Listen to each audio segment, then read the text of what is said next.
Olá, estamos iniciando mais um Preventivi e nossa convidada de hoje é a médica infectologista Cristina Seff. Tudo bem, Cristina? Bem, o nosso tema hoje vai ser sobre DST-AIDS.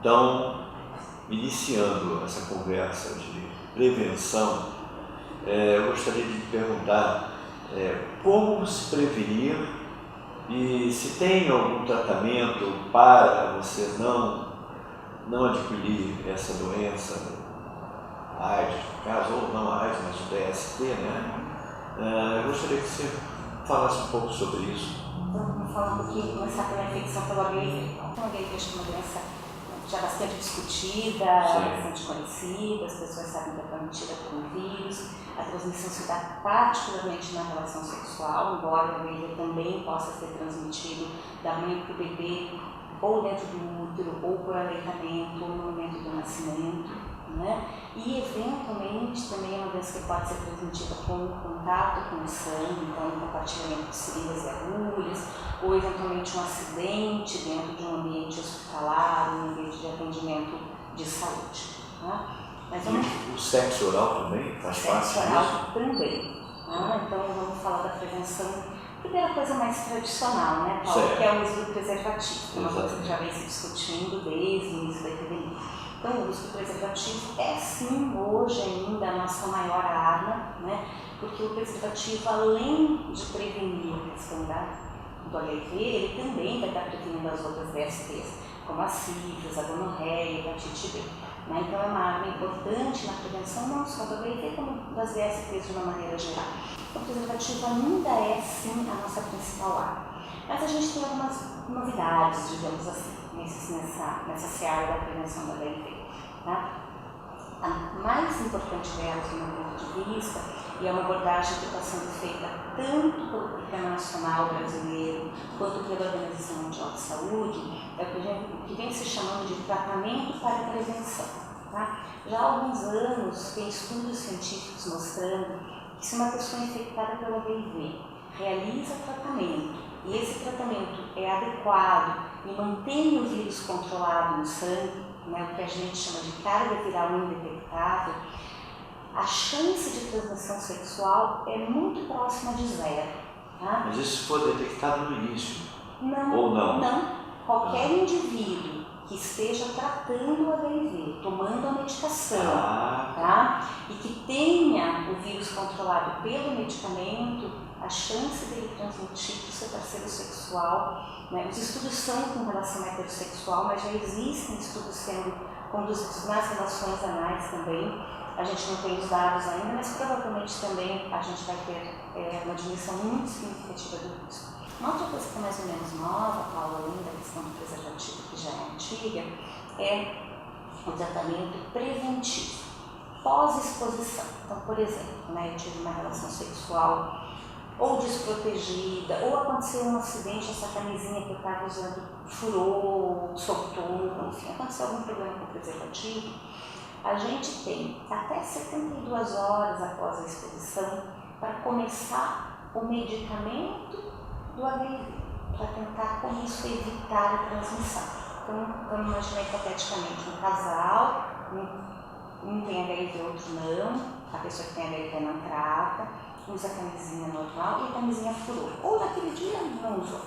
Então, a pessoa que não tem HIV tem 72 horas para procurar um serviço de saúde, tá? E vai ser disponibilizado, obviamente ninguém é obrigado a tomar, mas vai ser disponibilizado durante 4 semanas os mesmos medicamentos que a gente faz o tratamento da doença, tá? E isso diminui sim a chance de transmissão. Cristina, quando você fala de, agora como você citou, hepatite B como das doenças, né? Hoje já existe uma vacina para hepatite B? Nem é hoje, talvez uma vacina antiga. É antiga. É bem interessante a gente falar sobre isso, porque assim, uma vacina que, embora seja antiga, ela no Brasil, tá, ela está no programa de imunização há cerca de 17 anos. Ou seja, quem tem menos de 17 anos tomou a vacina quando era bebezinho, junto com todas as outras vacinas. Tá? Nós que passamos um pouquinho do 17 já, a gente não tomou quando era criança, porque não tinha. Tá? Então, a maioria dos adultos hoje não está imunizado contra a hepatite B, porque não tinha vacina naquele tempo. Mas eles podem tomar? Devem tomar. Então, a regra aqui no Brasil. Tá? Indivíduos até 49 anos de idade podem procurar a unidade de saúde mais próxima da sua casa, chegar e dizer assim, eu quero tomar vacina para hepatite B, e a vacina vai ser feita normalmente. Tá? São 3 doses, com um intervalo já pré-determinado, uma vacina absolutamente segura, extremamente eficaz. Então a gente recomenda enfaticamente que as pessoas tomem vacina para hepatite B. A hepatite B, como você sabe, é uma doença que pode progredir silenciosamente e, eventualmente, cirrose, câncer de fígado. Então, vacina de graça, eficaz e segura. Melhor que isso não tem. Quando você falou que silenciosamente que ela vai se desenvolvendo, que a pessoa não tem nenhum sintoma, ela não percebe nada, isso acontece também com o DST?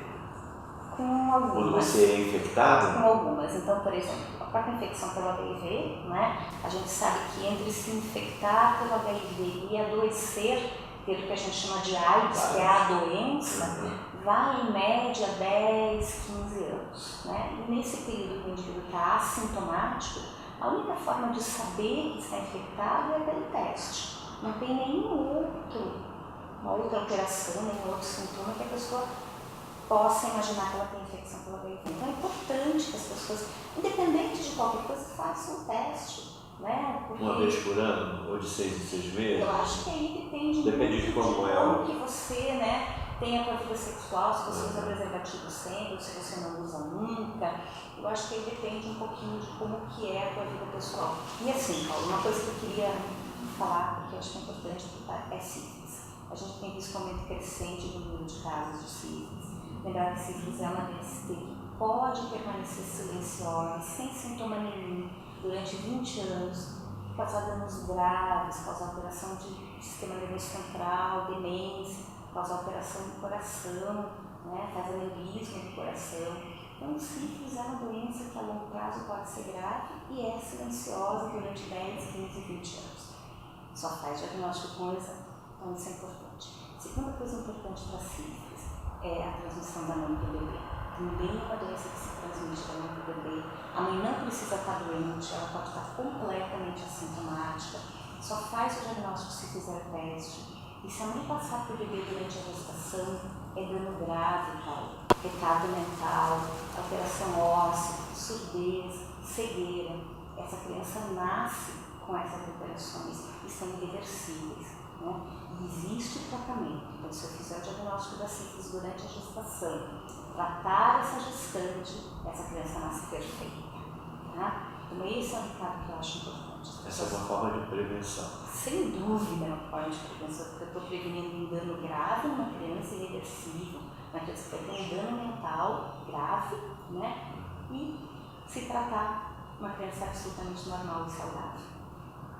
É a prevenção mais importante que tem, certo? Então, isso é uma outra coisa. Né? Então, a gestante também, além do HIV, teste de sífilis deve ser feito e, se for detectado, o tratamento. O quanto antes melhor, de preferência nos primeiros 3 meses da gestação.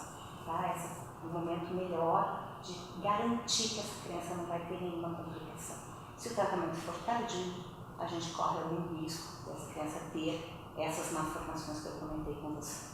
Então, sífilis é uma doença que a gente tem que começar a preocupar, porque infelizmente no Brasil o número de casos de sífilis congênito, que são essas alterações graves que eu falei para você, do bebê, tem crescido, infelizmente. Então, é importantíssimo prevenir e tratar quando for o caso.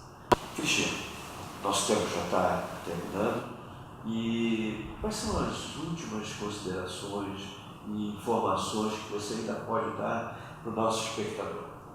Bom, Paulo, eu acho que tudo que a gente conversou foi importante, né? Então, o recado da questão da gestante, para mim isso é uma coisa fundamental, é o cuidado, né, com o bebê, com a gestante. Acho que isso é super importante, a gente ter essa percepção de que existe transmissão dessas doenças durante a gestação, então elas podem ser prevenidas.